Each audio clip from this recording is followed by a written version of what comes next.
रोज रोज एक ही खाना। भाभी, आज खाने में क्या बना है? और प्लीज ये मत बोलना कि दाल चावल और रोटी। हाँ नेहा, तो और क्या ही बोलूं। अरे दाल चावल और रोटी से अच्छा कोई पौष्टिक खाना होता है क्या? हाँ बहू, तू बिल्कुल सही कह रही है। पर तुझे नहीं लगता कि ये पौष्टिक खाना रोज रोज खाने से इंसान बोर हो जाता है? मैं तुझे दाल चावल और रोटी बनाने के लिए बिल्कुल मना नहीं कर रही। तू ये खाना बना, पर कभी कभी। पर तू है कि रोज बना देती है, ऊपर से तीनों टाइम बस दाल चावल और रोटी। ये है शर्मा निवास, जहाँ सुशीला अपने पति के साथ और उनके दो बच्चे नेहा और प्रिंस थे, और बहू अंशिका, जो रोज रोज खाने में बस दाल चावल और रोटी ही बनाया करती थी। अंशिका, मेरा पनीर टिक्का खाने का बहुत मन कर रहा है। प्लीज मेरे लिए जल्दी से बना कर ले आओ। क्या प्रिंस, तुम भी शुरू हो गए? रात का समय है, कुछ हल्का खाकर सो जाते हैं। अंशिका, नहीं बनाना तो साफ साफ मना कर दो। बातों को इस तरह से मत घुमाओ। मैं तो तंग आ चुका हूँ रोज रोज दाल चावल और रोटी खाकर। अरे कुछ नया तो बनाया करो। और आखिर में अपनी बातों में घुमाकर अंशिका फिर से सभी को दाल चावल और रोटी खिला देती है। सभी घर वाले सुबह चाय पीकर नाश्ते का इंतजार कर रहे होते हैं। आज ससुर सुभाष को नाश्ते में कुछ चटपटा और नमकीन खाने का मन कर रहा था, पर साथ ही सुभाष को ये भी पता था कि अंशिका को बोलने से तो कोई फायदा नहीं है। तभी अंशिका नाश्ता लाती है, और नाश्ता देखते ही सुभाष बोलता है, बहू, ये क्या बनाया है तुमने? अरे पापा जी, दाल चावल के पराठे हैं। अब आप लोगों ने रात में तो खाया ही नहीं, बहुत सारा खाना बच गया था, और अब मैं इतने खाने को वेस्ट थोड़ी ना जाने दूंगी। तो इसीलिए मैंने दाल और चावल का मिक्सचर बनाकर पराठा बना दिया। अंशिका की ये बात सुनकर सब बहुत ज्यादा हैरान हो जाते हैं। तभी सुशीला कहती है, बहू, बूढ़े सास ससुर पर थोड़ा रहम खा। ये क्या तू रोज रोज दाल चावल बनाती है? और फिर आज तो तूने हद ही कर दी कि तूने दाल चावल के पराठे ही बना दिए।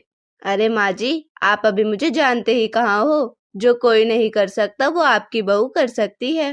भाभी, मैं तो आपके इस दाल चावल और रोटी से इतना परेशान आ गई हूँ कि लंच भी नहीं लेकर जा पाती। रोज रोज कॉलेज की कैंटीन से खाना पड़ता है। घर में भाभी होने के बाद भी मुझे बाहर से खाना पड़ रहा है। सबकी बारी बारी से इतनी बातें सुनकर अंशिका बहुत ज्यादा परेशान हो गई थी, और वो भी बड़बड़ाती हुई अपने कमरे में चली जाती है। देखो तो सही, एक तो इतना बड़ा परिवार, ऊपर से सबको अलग अलग तरह की चीजें खानी है। मैं तो नहीं कर सकती इतना रोज रोज। मैं अपने 2 से 3 घंटे किचन में बर्बाद नहीं कर सकती। और वैसे सही कहा था रिद्धि ने, उसकी तरकीब बहुत काम आ रही है। रिद्धि, ये है अंशिका की बेस्ट फ्रेंड, और अंशिका की शादी से पहले रिद्धि ने ही अंशिका को ये तरकीब बताई थी कि अपने ससुराल वालों को रोज रोज एक ही खाना खिलाने से वो बोर हो जाएंगे, और साथ ही अंशिका का काम भी कम हो जाएगा। पर ऐसा नहीं है कि अंशिका खुद भी रोज रोज दाल चावल और रोटी खाया करती थी। सभी के अपने अपने काम पर चले जाने के बाद आखिर में शाम तक जब सुशीला भी पूजा करने चली जाया करती थी, तब आशिका बाहर से कुछ चटपटा ऑर्डर करके और आराम से बैठकर खाया करती थी। और आज भी इसी तरह घर में किसी के ना होने का फायदा उठाते हुए अंशिका अपने लिए चीज पिज्जा और गार्लिक ब्रेड ऑर्डर करती है, और अपना ऑर्डर आते ही उन खानों पर टूट पड़ती है। ये होती है जिंदगी। ससुराल वालों को दाल चावल खिलाकर खुद आराम से चीज पिज्जा और गार्लिक ब्रेड के मजे लो। थोड़ी देर बाद अंशिका सारे बर्तन धोकर और खाने के डब्बे फेंक देती है। इसके थोड़ी देर बाद उसकी सास सुशीला आ जाती है। बहू, आज खाने में क्या बनाओगी? माँ जी, आप ये क्या पूछ रही हैं कि मैं क्या बनाऊंगी? आपको पता तो है, रोज की तरह दाल चावल और रोटी। बहू, तू नई नहीं है, पर इतनी समझ सब में होती है कि कोई भी रोज रोज एक तरह का खाना खाकर परेशान हो जाता है, लेकिन तू है कि समझ ही नहीं रही। अब अंशिका का बर्ताव दिन ब दिन बहुत ही ज्यादा बुरा होता जा रहा था, लेकिन आज तो सुशीला ने ठान लिया था कि वो रोज-रोज के दाल चावल और रोटी का समाधान निकाल कर रहेगी। रात तक सभी घर पहुंच जाते हैं। सब हॉल में बैठकर रोज-रोज के खाने का समाधान निकालने लगते हैं।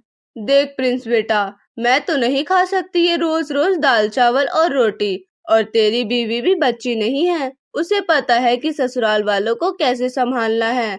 पर मुझे तो लगता है कि ये हमें खुश नहीं बल्कि एक ही तरह का खाना खिलाकर मारना चाहती है। हाँ बहू, सच बताऊं तो मैं भी बहुत ज्यादा तंग आ चुका हूँ।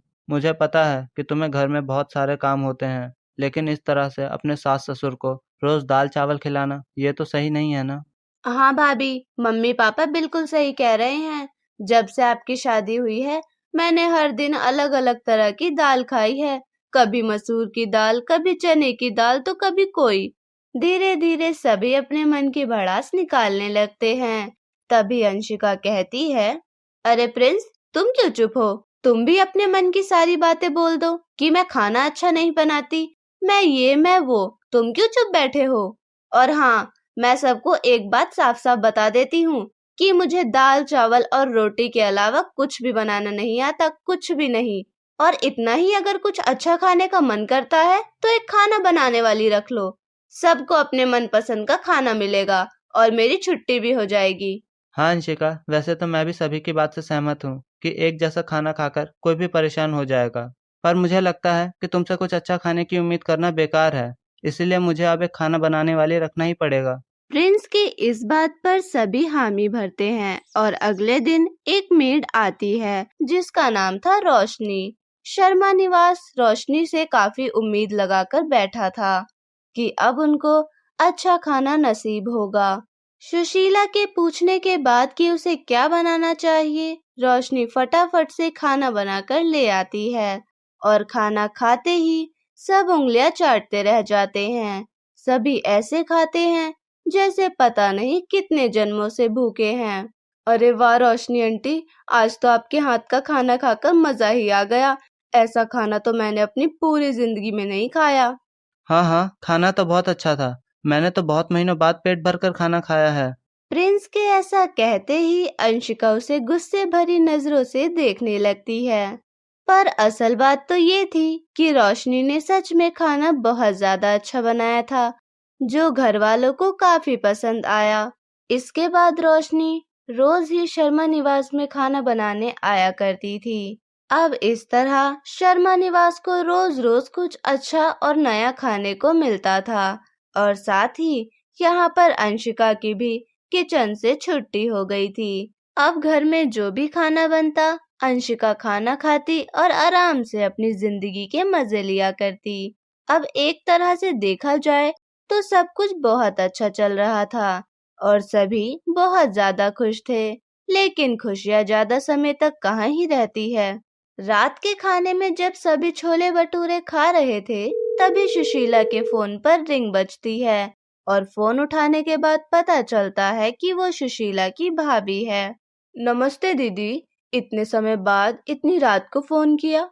अरे हाँ हाँ सुशीला, सब कुछ ठीक है। वो मैं कह रही थी कि मैं कल सुबह की ट्रेन पकड़कर तुम लोगों के घर आ रही हूँ, तो सोचा ये खबर तुम्हें दे दूँ। अरे वाह दीदी, आपने तो ये बहुत अच्छा किया, मुझे बहुत खुशी हुई। सुशीला की भाभी अलका कल सुबह की ट्रेन पकड़कर आने वाली थी और अगले दिन ही सुभाष जाता है और अलका को ले आता है। अलका आती है और तभी सुशीला अलका के पैर छूती है। साइड में ही खड़ी अंशिका ये सब कुछ देख रही होती है, लेकिन वो अलका के पैर नहीं छूती। सुशीला बहुत कोशिश करती है, साथ ही उसे गुस्से भरी नजरों से इशारे भी करती है कि उसे अलका के पैर छूने चाहिए। तभी अलका कहती है, अरे सुशीला रहने दे, आजकल के बच्चों में इतनी अकल ही कहाँ है कि घर आए मेहमान का अच्छे से स्वागत करे। अलका के इतना कहते ही वहां पर रोशनी आती है और जूस का गिलास देते हुए कहती है, ये लीजिए मेम साहब, जूस पी लीजिए और जल्दी से टेबल पर आ जाइए, गर्मा गर्म नाश्ता तैयार है। अरे सुशीला, ये कौन है? इसको तो मैं पहली बार देख रही हूँ।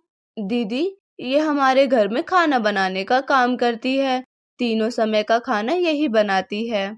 अलका को ये सुनकर बहुत हैरानी होती है कि घर में बहू रहने के बाद भी बाहर से कोई खाना बनाने वाली आ रही है।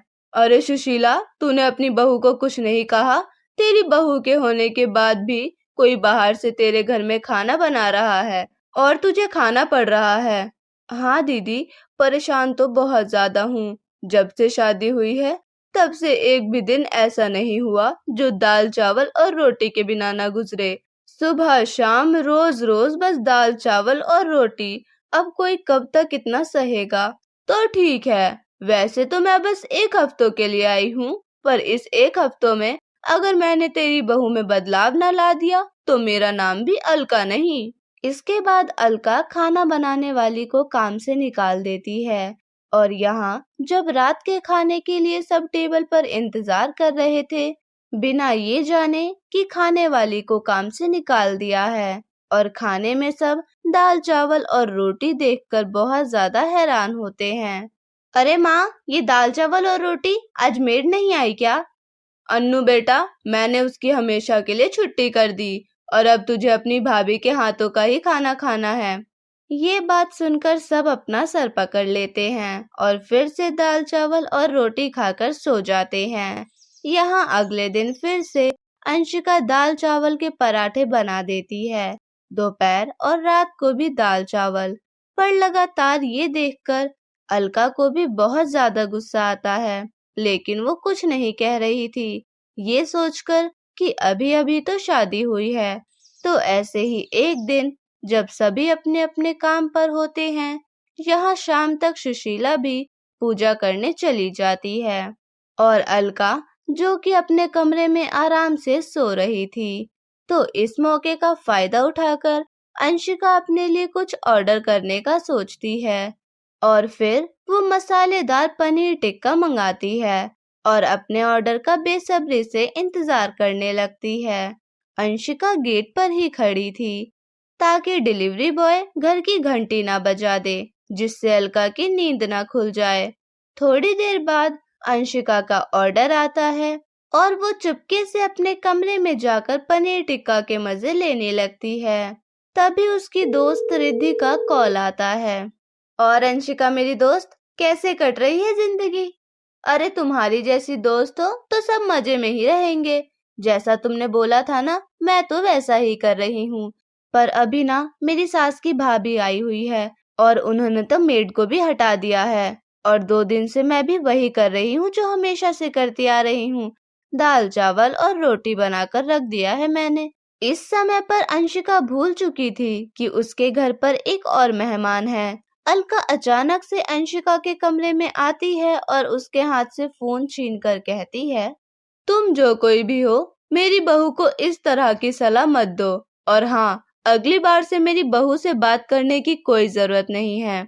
अंशिका अचानक से ये सब देखकर बहुत ज्यादा घबरा जाती है और वहीं पर फूट फूट कर रोने लगती है। मामी जी, मुझे माफ कर दीजिए, मुझसे बहुत बड़ी गलती हो गई। मैं आगे से ऐसा कुछ नहीं करूंगी। प्लीज आप ये बात किसी को मत बताना। आगे से मैं ऐसा कुछ नहीं करूंगी और जैसा मेरे ससुराल वाले चाहेंगे मैं वैसा ही करूंगी। देख बेटा, ऐसे रो मत। मैं जानती हूँ कि शादी के बाद आधे से ज्यादा समय किचन में ही गुजर जाता है, लेकिन अपने ससुराल वालों को खुश रखना एक बहुत बड़ी जिम्मेदारी है और ये हर एक बहू को आना चाहिए। अलका अंशिका को बहुत प्यार से समझाने लगती है और जहाँ तक कि अंशिका को अपनी गलती का एहसास हो भी चुका था, वो अलका से वादा करती है कि वो ऐसा कुछ नहीं करेगी और अपने ससुराल वालों को हमेशा खुश रखेगी।